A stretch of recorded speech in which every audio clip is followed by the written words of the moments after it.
As the entire U.S. government works to combat the global pandemic, it is absolutely essential that the key positions at relevant federal agencies are fully staffed, and we're not allowing that to take place through our Congress. They're just not giving it to us. We have many positions that are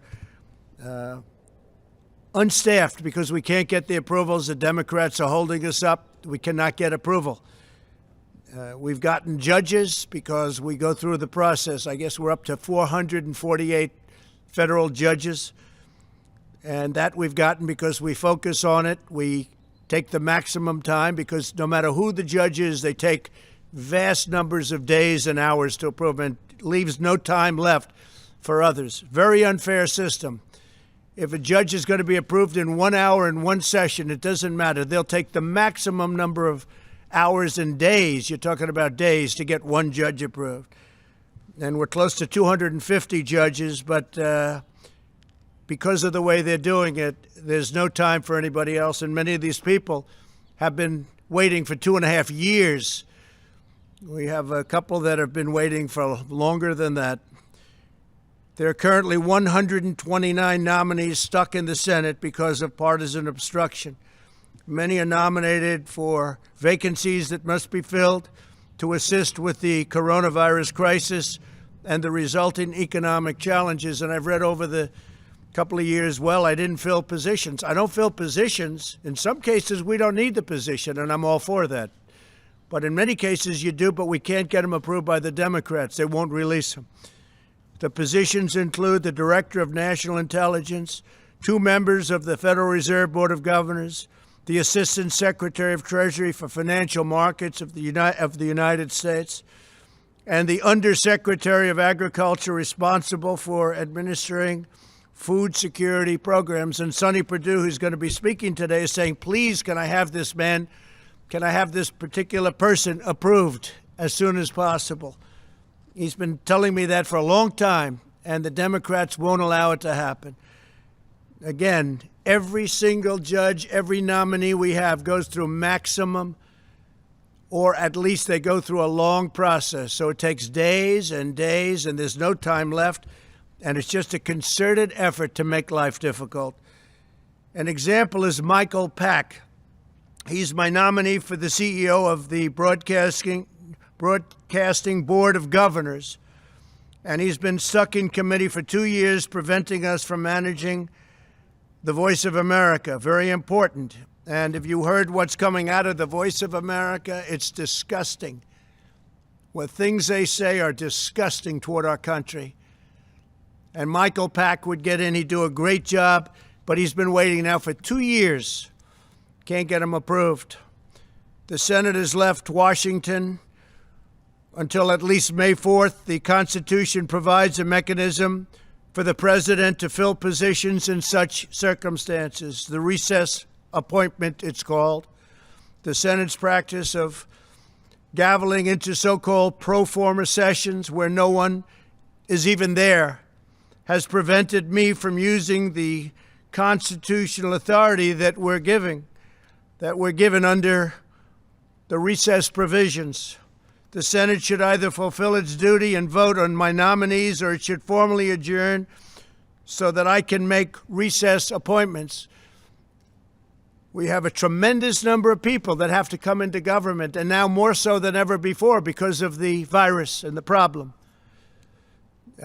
We have to do it, and we have to do whatever we have to do. They've made it very difficult to run government. I don't think any administration has done anywhere near what we've done in 3.5 years. But every block, every week, they put up roadblocks. Whether it's Russia, or whether it's impeachment hoax, or whatever it may be, it's always roadblocks and a waste of time. If the House will not agree to that adjournment, I will exercise my constitutional authority to adjourn both chambers of Congress. The current practice of leaving town while conducting phony pro forma sessions is a dereliction of duty that the American people cannot afford during this crisis. It is a scam what they do. It's a scam, and everybody knows it. And it's been that way for a long time. And perhaps it's never done before. It's never been done before. Nobody's even sure if it has, but we're going to do it. We need these people here. We need people for this crisis, and we don't want to play any more political games. I've been waiting for 2.5 years, 3 years for some of these people. And they're great people. They left law firms. They left jobs.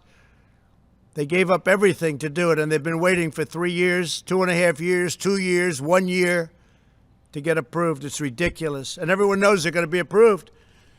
But there's only so many hours in the day when you go through judges and you go through lengthy hearings on judges that they know should be approved immediately, and they could do it in one session, and they could do it in 1 hour.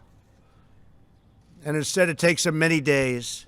Steve, please. You mentioned the possibility of adjourning both chambers of Congress. Could you explain what you meant by this? Very simple. If they don't act on getting these people approved that we need we need them anyway. But we especially need now because of the pandemic. We are going to do something that will be something I'd prefer not doing, but which I should do, and I will do if I have to. Yeah, please. Yeah, go ahead. Yeah, thank you, Mr. President. On your threat to adjourn Congress, clearly you have the power, Article 2, Section 3, but that'd be quite radical to do. Earlier last month, you were in the oath of office, talked about now is not the time for partisanship.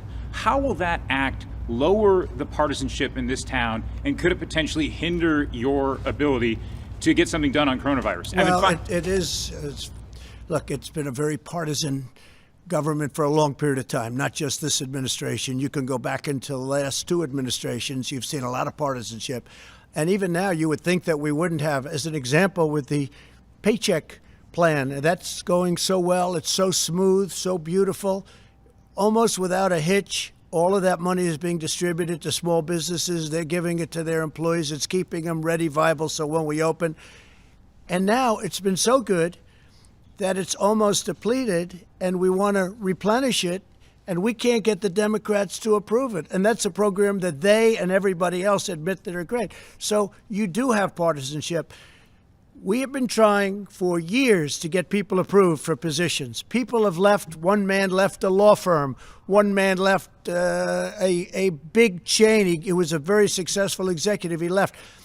It was 2 years ago. We have people that have been waiting for 3 years, and we can't get them approved by the Democrats in the Senate because they're taking so long to approve our judges. Now, I have to tell you that I'm totally in favor of what Mitch is doing with judges, because that's always seems to be a priority, and it's a very important priority. I think it's one of the great trademarks of this administration. We've approved record numbers of federal judges and appellate judges and 2 Supreme Court judges. But rather than approving somebody who's highly qualified, somebody that everybody knows is going to be approved, rather than going quickly, they take the maximum amount of time, whatever that time may be. And what they're doing by doing that is taking days to approve somebody that could be approved in a quick vote. People that get phenomenal reviews in committee are going maximum number of hours. And what they do is there's only so many hours in a day. Now, we could have said, let's stay. I would have been in favor of that. They didn't choose to do it. But I have a very strong power. I'd rather not use that power. But we have way over 100 people that we very badly need in this administration that should have been approved a long time ago. And one of them is the head of Voice of America. If you look at what they're doing and what they're saying about our country, it's a disgrace, the people that are running that. We have somebody that's really good, really talented, and that loves our country. And I want to get these people approved. That's one of many. We have professionals. Sonny, you've been waiting for, how long have you been waiting for the man that we're talking about coming in? 2.5 years. So Sonny Perdue just happens to be here talking about something else.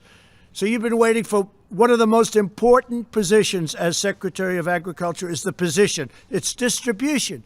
We need it now. We're talking about shelves. We're talking about cupboards. He needs it. He's been waiting. He didn't know he was going to get this question. You've been waiting 2.5 years. The person is exceptional. That person left a very good job. And it's embarrassing to me. He'll say, do you think you'll get that man approved? He's been saying that to me for a long time. It's because of the Democrats. And what we're doing is, and I think anybody here would do it, judges are a priority. A federal judge who's going to sit for 50 years, potentially, a young judge going to be sitting for, that's always going to have to be a priority. But because they're taking so much time and approving they're trying to put us through the mill. That's when you talk about partisanship, and it's never, ever happened before. You can look at every administration in the history of this country.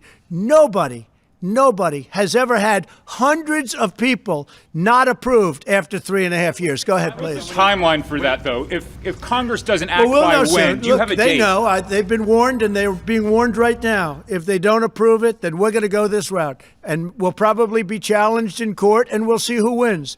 But when the court hears that we aren't getting people approved, as Sonny would say, for 2.5 years for an important position that we need because of this crisis, we needed these people before, but now we really need these people.